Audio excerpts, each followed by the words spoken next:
Pre మార్కెట్కి సంబంధించిన ప్రధాన అంశాలు చర్చించుకుందాం. ముందుగా మిత్రులందరికీ స్వాగతం. ఈరోజు సెప్టెంబర్ 25వ తారీఖు అండ్ సోమవారం. ఇక ముందుగా ఏడిఆర్ సెంటిమెంట్ అనేది ఒకసారి చూద్దాం. మనం అబ్జర్వ్ చేస్తే ఇక్కడ డాక్టర్ రెడ్డీస్ చాలా నెగిటివ్గా క్లోజ్ అయింది. దాని తర్వాత విప్రో కూడా నెగిటివ్గా ఉంది and of course HDFC bank కూడా నెగిటివ్గా ఉంది. ఇక మనకి యాత్ర ఆన్లైన్, ఐసిఐసిఐ బ్యాంక్, ఇన్ఫోసిస్ ఈ మూడు కూడా పాజిటివ్గా అయితే ఉన్నాయి. సో ముఖ్యంగా ఏంటంటే మనకి ఇక్కడ ఈ యొక్క సర్వీస్ సెక్టర్ ఏదైతే ఉందో డాక్టర్ రెడ్డీస్ అది నెగిటివ్గా ఉంది అండ్ హెచ్డిఎఫ్సి బ్యాంకు మనకి స్టిల్ నెగిటివ్గా కనిపిస్తుంది. ఈ యొక్క ఐటీ సెక్టర్ ఏదైతే ఉందో దాని నుంచి మిక్స్డ్ కాంటెక్స్ట్ కనిపిస్తుంది. విప్రోనే నెగిటివ్గా ఉంది, ఇన్ఫోసిస్ స్లైట్ బుల్లిష్గా కనిపిస్తుంది. బ్రాడర్ సెన్స్ అనేది మనం తీసుకున్నట్టయితే అంత అగ్రెసివ్గా కనిపించట్లేదు, ఏది up side and down side కూడా అంత అగ్రెసివ్గా కనిపించట్లేదు, మిక్స్డ్ కాంటెక్స్ట్ అనేది కనిపిస్తుంది. ఇండియన్ ఇండిసెస్ ఎలా పర్ఫామ్ చేసినాయి అనేది ఒకసారి చూస్తే ముఖ్యంగా టాప్ లూజర్స్లో ఫార్మా అనేది కనిపిస్తుంది. దాని తర్వాత మెటల్స్, రియాలిటీ, దాదాపుగా మనకి బ్యాంకు దాకా కూడా అన్నీ కూడా నెగిటివ్లో ఉన్నాయి. కొద్దిగా నిఫ్టీ మీడియాలో నిఫ్టీ పిఎస్యు బ్యాంకులు అయితే మనకి పిఎస్యు బ్యాంకులో కొద్దిగా కాదు చాలా స్ట్రాంగ్గా ఉంది. ఇక్కడ చూస్తే 3.5% దాకా స్ట్రాంగ్ అనేది కనిపిస్తుంది, స్ట్రెంగ్త్ అనేది. సో పిఎస్యు బ్యాంకులో మనం ఇంతకుముందు చాలాసార్లు మనం మెన్షన్ చేసుకున్నాం. వాటిలో కొంత ఏదైతే బోటం ఉందో ఆ బోటం క్రియేట్ చేసింది, బేస్ అక్కడి నుంచి కూడా పైకి రావడానికి ట్రై చేస్తుందని చెప్పేసి అనిపిస్తుంది. ఎనీహౌ ఇది ఓవరాల్గా బ్రాడర్ సెన్స్ అనేది మనం చూసుకున్నట్టయితే ఎక్కువ ఇండిసెస్ నెగిటివ్ సైడే ట్రేడ్ అయినట్టు కనిపిస్తుంది. గ్లోబల్ సెంటిమెంట్ విషయానికి వస్తే మనకి ముఖ్యంగా Hong Kong and of course China and France, okay, దాని తర్వాత and of course gift nifty అయితే నెగిటివ్గా ఉంది. దీన్ని మనం ట్రేడింగ్ వీలో చూద్దాం. లండన్ కూడా నెగిటివ్గా ఉంది. ముఖ్యంగా టాప్ గెయినర్స్ విషయానికి వస్తే Russia, Asia market, Japan, Nikki and US markets అయితే పాజిటివ్గా ట్రేడ్ అవుతున్నాయి ఫ్రెండ్స్. యూరోప్ మార్కెట్ పాజిటివ్గా ఉంది, జర్మన్ కూడా పాజిటివ్గా ఉంది అండ్ ఇక్కడ సౌత్ కొరియా కూడా మనకి పాజిటివ్ అయితే కనిపిస్తుంది. సో బ్రాడర్ సెన్స్ అనేది మనం తీసుకున్నట్లయితే మిక్స్డ్ కాంటెక్స్ట్ అనేది గ్లోబల్ సెంటిమెంట్ నుంచి కనిపిస్తుంది. ముఖ్యంగా మనం చూసుకోవాల్సింది డౌ జోన్స్ అయితే ప్రస్తుతానికి పాజిటివ్గా అయితే ట్రేడ్ అవుతుంది. ఎకనామిక్ క్యాలెండర్ విషయానికి వస్తే నిన్నటి రోజున ఎటువంటి ఈవెంట్స్ అనేది కనిపించలేదు ఫ్రెండ్స్, నిన్న మొన్న కానీ. మనకి టుడే కూడా ఎటువంటి ఈవెంట్స్ అనేది ఇంపార్టెంట్ ఈవెంట్స్ అయితే కనిపించట్లేదు. ఇక బ్యాన్ లిస్ట్లో ఉన్న స్టాక్స్ ఇవి. ఫ్యూచర్ అండ్ ఆప్షన్స్లో వీటిలో మనం ట్రేడ్ చేయలేం. అదేవిధంగా రీసెంట్గా మనం చూసుకున్నట్టయితే కెనరా బ్యాంక్ గ్రాన్యూల్స్ బ్యాన్ లిస్ట్లోకి యాడ్ అయింది. దాని తర్వాత బలరాం చిమ్నీస్, BHEL, Punjab national bank, ZEEL ఇవి బ్యాన్ లిస్ట్లో నుంచి బయటకు రావడం అనేది జరిగింది. వీటిలో మనం ఏంటంటే ఫ్యూచర్ అండ్ ఆప్షన్స్ అనేది ట్రేడ్ చేసుకోవచ్చు. సో ఇక్కడ ఏవైతే స్టాక్స్ ఉన్నాయో ఆ యొక్క స్టాక్స్ మనం ఈక్విటీలో ట్రేడ్ చేసుకోవచ్చు. ఇక ఫ్యూచర్ అండ్ ఆప్షన్స్ సెగ్మెంట్ నుంచి ఏ ఒక్క కంపెనీ కూడా ఈరోజు రిజల్ట్ అనేది అనౌన్స్ చేయట్లేదు ఫ్రెండ్స్. ఇక నిఫ్టీలో మనం చూసుకున్నట్లయితే ఇండస్ఇండ్ బ్యాంక్ టాప్ గెయినర్గా ఉంది. మారుతి కూడా చాలా చక్కగా పాజిటివ్గా అయితే క్లోజ్ అయింది. HDFC life, Asian paint, Tata consumers, SBI, tech Mahindra ఇవన్నీ కూడా కనిపిస్తూ ఉన్నాయి. అండ్ టాప్ లూజర్స్లో మనకి విప్రో అండ్ డాక్టర్ రెడ్డీస్ అయితే కనిపిస్తుంది. బ్రాడర్ సెన్స్ అనేది మనం తీసుకున్నట్టే స్టిల్ 60% ఈ యొక్క నిఫ్టీలో స్టాక్స్ నెగిటివ్ సైడ్ అనేది క్లోజ్ అయినట్టు కనిపిస్తుంది. ఓవరాల్గా స్లైట్గా మనకి still bearish momentum, bearish sentiment అనేది మార్కెట్లో ఉన్నట్టు తెలుస్తుంది. ఇక top short buildup, long buildup అనేది మనం చూసుకున్నట్టయితే ఇక్కడ లాంగ్ బిల్డప్ 8% అనేది కనిపిస్తుంది, షార్ట్ బిల్డప్ 22% అనేది కనిపిస్తుంది. సో ఇక్కడ ఈ యొక్క షార్ట్ బిల్డప్ స్టిల్ డామినేషన్ అనేది కనిపిస్తుంది ఫ్రెండ్స్. అన్చేంజ్డ్ వచ్చేసరికి మనకి 68% అనేది కనిపిస్తుంది. అదేవిధంగా అడ్వాన్స్ డిక్లైన్ రేషియో అనేది మనం చూసుకున్నట్టయితే అడ్వాన్స్లో 8% అనేది కనిపిస్తుంది, డిక్లైన్స్లో మనకి 23% స్టాక్స్ డిక్లైన్ అయినట్టు కనిపిస్తుంది.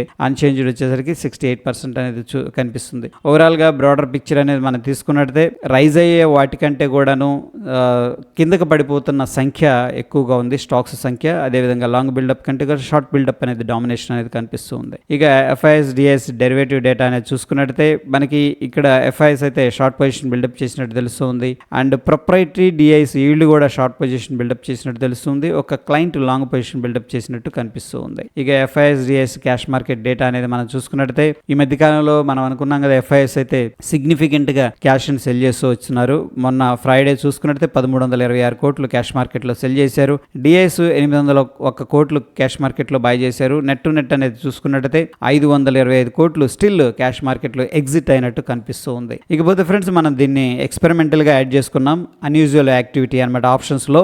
నాకైతే ఇక్కడ మహీంద్రా అండ్ టెక్ మహీంద్రా ఈ రెండు కూడా కనిపిస్తున్నాయి. మొన్న కూడా మహీంద్రా కనిపించింది. సో దీన్ని మనం వాచ్ లిస్ట్లో పెట్టుకుందాం. దీంట్లో ప్రైస్ యాక్షన్ బట్టి డెసిషన్ అనేది తీసుకుందాం. ఇక్కడైతే మనకి టెక్ మహీంద్రా కానీ and of course Glenn mark కూడా కూడా బాగానే కనిపిస్తుంది. సో 3 స్టాక్స్ అనేది మనకి కనిపిస్తూ ఉన్నాయి. సో ఈ 3 స్టాక్స్ ఏది Mahindra and Mahindra, tech Mahindra and Glenn mark చాలా సార్లు వీటిల్లో ఈ యొక్క అన్యూజువల్గా ఆప్షన్స్లో యాక్టివిటీ అనేది కనిపిస్తుంది. వాటి మీద మనం ఫోకస్ అనేది చేద్దాం. స్టిల్ ఏంటంటే జస్ట్ రీసెర్చ్ పర్పస్ అనేది వాచ్ లిస్ట్లో పెట్టండి. వీటి మీద ఎటువంటి డెసిషన్ అనేది ప్రస్తుతానికి తీసుకోవద్దు. ఇకపోతే ఫ్రెండ్స్ మనకి నిఫ్టీలో చూసుకున్నట్టయితే స్టిల్ ఏంటంటే ఎక్కువ మంది కాల్ సెల్ చేసినట్టుగా అనిపిస్తుంది. బేరిష్ పొజిషన్స్ ఉన్నారు ఎక్కువగా. అండ్ 28 కదా ఎక్స్పైరీ. ఇక్కడ చూస్తే ఫ్రెండ్స్ మనకి 19,800 దగ్గర స్ట్రాంగ్ రెసిస్టెన్స్ కనిపిస్తుంది. మనకి స్ట్రాంగ్ సపోర్ట్ వచ్చేసరికి 19,500 దగ్గర స్ట్రాంగ్ సపోర్ట్ అయితే కనిపిస్తుంది. బ్యాంక్ నిఫ్టీ విషయానికి వస్తే దీంట్లో కూడా ఎక్కువ మంది కాల్ సెల్ చేసినట్టు తెలుస్తుంది. బేరిష్ వ్యూలో ఉన్నారు. అండ్ 45,000 దగ్గర అయితే మనకి స్ట్రాంగ్ రెసిస్టెన్స్ ఉంది. ఇమీడియట్ సపోర్ట్ 44,500 దగ్గర కనిపిస్తుంది. బట్ అగ్రెసివ్గా లేదు. అగ్రెసివ్గా మనకి ఎక్కడో కూడా పుట్ సైడ్ అయితే సెల్లింగ్ చేసినట్టు కనిపించట్లేదు. ఫిన్ నిఫ్టీ విషయానికి వస్తే మనకి స్టిల్ దీంట్లో కూడా ఎక్కువ మంది కాల్స్ సెల్ చేసినట్టు తెలుస్తుంది. ముఖ్యంగా మనకి ఇమీడియట్ గా ఉన్న రెసిస్టెన్స్ 19,900. ఇంకా సింపుల్ గా చెప్పాలంటే 20,000 అయితే చాలా స్ట్రాంగ్ గా ఉంది రెసిస్టెన్స్. అదేవిధంగా మనకి స్ట్రాంగ్ సపోర్ట్ వచ్చేసరికి 19,600.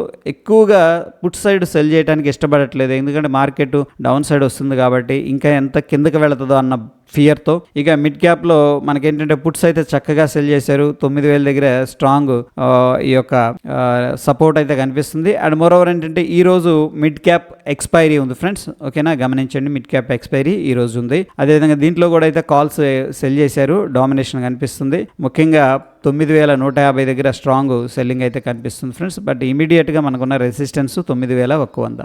అండ్ పీసీఆర్ చార్ట్ అనేది మనం జస్ట్ ఈ యొక్క అబ్జర్వేషన్ అనేది పెట్టాము. నిఫ్టీలో మనం చూసుకున్నట్టయితే పీసీఆర్ వాల్యూస్ మనకి 0.8 కనిపిస్తుంది. అండ్ బ్యాంక్ నిఫ్టీలో అయితే 0.69 అనేది కనిపిస్తుంది. ఇవన్నీ కూడా మనకి స్టిల్ ఏంటంటే డౌన్ సైడే కనిపిస్తున్నాయి. ఫిన్ నిఫ్టీలో కూడా డౌన్ సైడ్ కనిపిస్తుంది. మిడ్ క్యాప్లో కొద్దిగా అప్ సైడ్ అనేది కనిపిస్తుంది. ఈ పీసీఆర్ వాల్యూస్ కూడా ఏంటంటే మనం జస్ట్ అబ్జర్వేషన్ చేస్తున్నాం ఫ్రెండ్స్. ఈ రేంజ్ అనేది మనం ఏంటంటే మొత్తం సెలెక్ట్ చేసుకున్నాం అనమాట.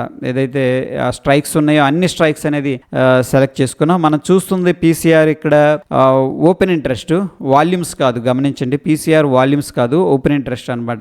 వాల్యూమ్ పీసీఆర్ కూడా మనం చెక్ చేసుకోవచ్చు. బట్ మనం ఏంటంటే ఓన్లీ ఓపెన్ ఇంట్రెస్ట్ అనేది అబ్జర్వేషన్ అనేది చేస్తూ ఉన్నాం. ఇకపోతే ఫ్రెండ్స్ మనకి ఏ విధంగా ఫీచర్స్ బిల్డప్ అయినాయి అనేది చూస్తే లాస్ట్ 3 డేస్లో యాక్టివిటీ బాగానే ఉంది స్ట్రాంగ్గా. అండ్ మనం చూస్తే లాస్ట్ 4 డేస్ నుంచి కూడా మా నిఫ్టీ అనేది డౌన్ టిక్ అనేది వెళుతూ ఉంది కిందకి. అండ్ ఫస్ట్ 2 డేస్ ఏమో ఈ యొక్క కాల్స్ ఏదైతే ఉందో లాంగ్ అన్వైండింగ్ అంటాం కదా, లాంగ్ ఏదైతే ఉన్నారో ఎగ్జిట్ అయినట్టు తెలుస్తుంది. దాని తర్వాత 2 డేస్ మనం చూసుకున్నట్టయితే షార్ట్ బిల్డప్ జరిగినట్టు తెలుస్తుంది. ఎనీహౌ దీన్ని జస్ట్ అబ్జర్వేషన్ అనేది చేద్దాం. ఇకపోతే ఫ్రెండ్స్ మనకి బెంచ్ మార్క్ దాటలేదు. ఏది 12.7 రీసెంట్ హై. అండ్ స్టిల్ ఈ యొక్క ఇండియా విక్స్ అనేది కూల్ ఆఫ్గా ఉంది. దీని అర్థం ఏంటంటే ఈ యొక్క ఆప్షన్ ప్రైసెస్ అయితే తక్కువలోనే ఉన్నాయన్నమాట. ఓకే, ఇన్ఫ్లేటెడ్ అయితే అయినట్టు కనిపించట్లేదు. ఇక డౌ జోన్స్ విషయానికి వస్తే డైలీ టైం ఫ్రేమ్లో మనకి ఈ యొక్క ప్రీవియస్గా ఏదైతే స్వింగ్ లో ఉందో, స్వింగ్ లో అనేది బ్రేక్ డౌన్ అయితే చేసినాయి చక్కగా. దీన్ని కొద్దిగా వెట్టు తగ్గిద్దాం 2-1 కొద్దిగా. ఈ యొక్క 34,000 దగ్గర రఫ్గా ఏంటంటే మనకి ఈ యొక్క సపోర్ట్ అయితే ఉంది.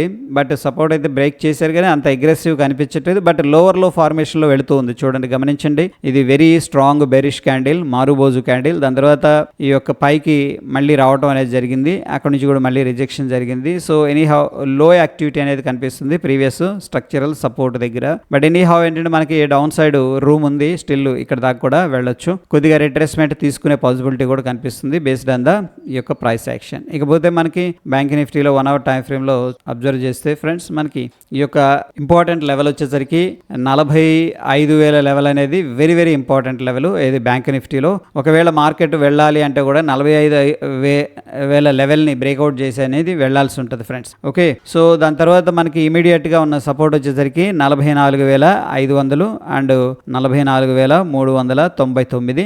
అండ్ గిఫ్ట్ నిఫ్టీ ఎక్కడ ఓపెన్ అవుతుంది అనేది ఒకసారి చూద్దాం. అండ్ ఒక్క నిమిషం రీలోడ్ అనేది చేస్తున్నా ఫ్రెండ్స్. ఓకేనా, ఒక్క నిమిషం. అది bank Nifty and Nifty gift Nifty నెగిటివ్గా ట్రేడ్ అవుతుంది. Okay fine. 1 అవర్ టైం ఫ్రేమ్లో మనకి ఈ లెవెల్స్ అనేది వెరీ ఇంపార్టెంట్ బ్యాంక్ నిఫ్టీలో. అండ్ బిగ్గర్ పిక్చర్లో ఫ్రెండ్స్ మనం చూస్తే ఇక్కడ నాకైతే ఒక ట్రెండ్ లైన్ కనిపిస్తుంది బిగ్గర్ పిక్చర్లో. ఇది ఇప్పటికి కాదు, ఈ రోజుకైతే కాదు. ఇక్కడ చూడండి, ఈ లో అండ్ ఈ లోని రెండింటిని కలుపుతూ ఒక trend line, green colour trend line అనేది డ్రా చేశాను. సో ప్రాబబ్లీ ఏంటంటే మార్కెట్ స్లోగా ఓకే మేబీ ఇక్కడ దాకా వస్తే కానీ స్ట్రాంగ్ సపోర్ట్ లాగా ఉండే అవకాశం ఉంది.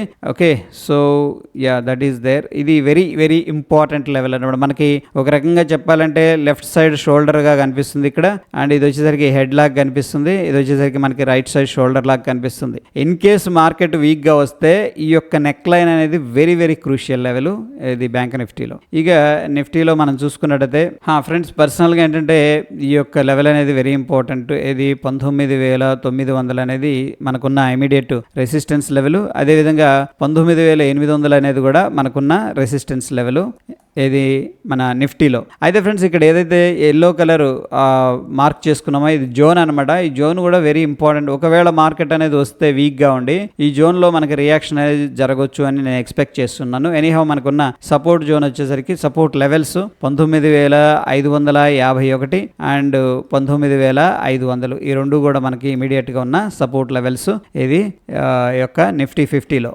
ఇంకా నిఫ్టీ ఫినాన్స్ విషయానికి వస్తే మనకి ఇమీడియట్గా 19,930 ఇమీడియట్గా రెసిస్టెన్స్, అదేవిధంగా 19,900 మనకి ఉన్న రెసిస్టెన్స్ లెవెల్స్. సపోర్టు ఇక్కడ కూడా జోన్ అనేది కనిపిస్తుంది. ఈ జోన్ వెరీ ఇంపార్టెంట్. ఇక్కడ నుంచి మార్కెట్ అనేది ర్యాలీ అయింది కాబట్టి మళ్ళీ ఇక్కడ వెరీ ఇంపార్టెంట్ జోన్ ఇది. ఎనీహౌ ఇక్కడ చూస్తే ఫ్రెండ్స్ మనకి 19,708 అనేది వెరీ ఇంపార్టెంట్ సపోర్టు. అదేవిధంగా 19,600 అనేది మనకున్న ఇమీడియట్ సపోర్ట్ లెవెల్ అనమాట ఇది ఫిన్ నిఫ్టీలో. ఇక మిడ్ క్యాప్ విషయానికి వస్తే మనకి 9,100 మనకున్న రెసిస్టెన్స్ లెవెల్. ఇంకొక 5 పాయింట్లో ఇమీడియట్ రెసిస్టెన్స్ ఉంది, పెద్ద విషయం కాదు అది, అందుకని రెండు కలిపి ఒకటి తీసుకుందాం మనం. దాని తర్వాత మనకి 9,022 అండ్ 9,000 మనకున్న ఈ యొక్క సపోర్ట్ లెవెల్ మిడ్ క్యాప్ నిఫ్టీలో. ఇక గిఫ్ట్ నిఫ్టీ విషయానికి వస్తే ఫ్రెండ్స్ మనకి గిఫ్ట్ నిఫ్టీ ప్రస్తుతానికి ఏంటంటే ప్రీవియస్గా ఈ లెవెల్ ఎందుకు మార్క్ చేసుకున్నాం, ఐ థింక్ ఆ రోజు డ్రాప్ అవుతుంది కాబట్టి మార్క్ చేసుకున్నాం మనం. ఈ లెవెల్ అనేది వెరీ ఇంపార్టెంట్. ఎనీహౌ ఇక్కడ లెవెల్స్ ఇంపార్టెంట్ కాదు. మనం చూస్తే ప్రస్తుతానికి అయితే 18 పాయింట్లు నెగిటివ్గా అయితే ట్రేడ్ అవుతుంది. అండ్ చూడండి మనకి ఈ యొక్క లోలో బయర్స్ ఉన్నట్టు కొద్దిగా అట్లీస్ట్ రికవర్ చేస్తున్నట్టు కనిపిస్తుంది. ఇక్కడ నుంచి పైకి వెళ్ళింది, మళ్ళీ ఒకసారి బయర్స్ అటెంప్ట్ చేశారు ఈ లెవెల్ దాకా, మళ్ళీ పుష్ చేశారు. బట్ ఎనీహౌ ఈరోజు ఓపెనింగ్ నుంచి కూడా ఆల్మోస్ట్ స్లైట్గా ఫ్లాట్గా ఓపెన్ అయింది. అక్కడ నుంచి కొద్దిగా బయింగ్ యాక్టివిటీ అయితే కనిపిస్తుంది. బట్ స్టిల్ ఏంటంటే మనకి ఇంకా ట్రెండ్ రివర్సల్ అయితే కన్ఫర్మేషన్ లేదు. కొద్దిగా స్లో అయిందని చెప్పొచ్చు. ఏదైతే డ్రాప్ అయిందో అప్ సైడ్ నుంచి ఆ యొక్క డ్రాప్ అనేది స్లో అయినట్టుగా అనిపిస్తుంది. ఇక్కడ నుంచి మనం యొక్క ఫిబొనాకీ డ్రా చేసుకుంటే కూడా గోల్డెన్ రేషియోలో ఉన్నాం మనం. 50% అండ్ 60% మధ్యలో ఈ యొక్క హాల్ట్ అనేది కనిపిస్తూ ఉంది. ఓకే ఎనీహౌ మనం ఇక్కడ అబ్జర్వ్ చేస్తే గిఫ్ట్ నిఫ్టీ 19,685 దగ్గర ట్రేడ్ అవుతుంది. అదేవిధంగా మన నిఫ్టీ అనేది చూసుకున్నట్టయితే 19,674 అనేది కనిపిస్తుంది. So friends as per the gift Nifty ఏంటంటే ఒక 10 పాయింట్స్ పాజిటివ్ ఉంది. But based on the context అనేది మనం తీసుకుంటే ఫ్లాట్ ఓపెనింగ్ అనేది ఎక్స్పెక్ట్ అయితే చేసుకోవచ్చు ఫ్రెండ్స్. మనకి అగ్రెసివ్గా డౌన్ సైడ్ ఓపెన్ అవ్వకపోవచ్చు, అదేవిధంగా అగ్రెసివ్గా అప్ సైడ్ కూడా ఓపెన్ అవ్వకపోవచ్చు. సో ఫ్లాట్ ఓపెనింగ్ ఆల్మోస్ట్ ఒక 20-30 పాయింట్లు అప్ సైడ్ ఓపెన్ అయినా పెద్ద ఆశ్చర్యం లేదు, గ్యాప్ డౌన్ అయినా ఆశ్చర్యం లేదు. ఫ్లాట్ ఓపెనింగ్ అని చెప్పేసి చెప్పుకోవచ్చు మనం దాన్ని. ఇక టెక్నికల్గా సమరీ అనేది మనం చూసుకున్నట్టయితే నిఫ్టీ బ్యాంక్ అనేది స్ట్రాంగ్ సెల్ అనేది సజెస్ట్ చేస్తుంది. అదేవిధంగా మనం నిఫ్టీ అనేది చూసుకున్నట్టయితే న్యూట్రల్ అనేది సజెస్ట్ చేస్తుంది. So based on the oscillators and indicators friends. So ఇవి మనకున్న ప్రస్తుతం ప్రీ మార్కెట్కి సంబంధించిన అప్డేట్స్. ఎటువంటి క్రిటికల్ అప్డేట్స్ ఉన్నా సరే మన యొక్క టెలిగ్రామ్లో అప్డేట్ చేస్తాను friends. Okay that's it for the day. Stay tune. ధన్యవాదాలు.